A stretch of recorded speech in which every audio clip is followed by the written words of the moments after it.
Diperiksa Jenderal, copot baliho PDIP, Laki Hakim Insyaf, akui salah tafsir, Bima, tak paham aturan. Selama 4 jam, Bupati Indramayu Laki Hakim diperiksa Itjen Kementerian Dalam Negara, Inspektur Jenderal Polisi Purnawirawan Sang Mahendra, Selasa tanggal 8 April tahun 2025.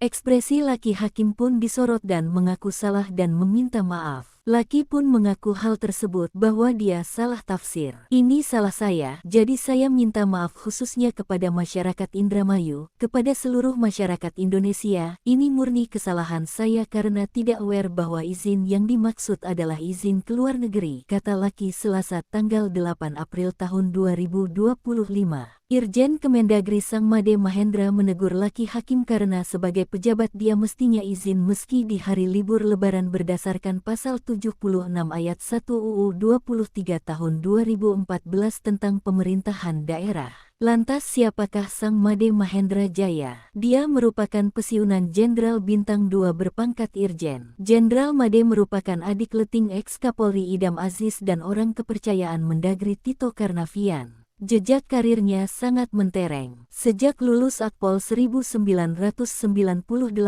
dia menduduki jabatan prestise sesuai jenjang karirnya, mulai sebagai Kapolsek, Kasat Reserse, Kapolres hingga Direskrim. Terakhir dia ditarik Tito untuk staf khusus Mendagri bidang keamanan, hukum dan pengawasan dan menjabat Gubernur Bali tahun-tahun 2023 sampai tahun 2025.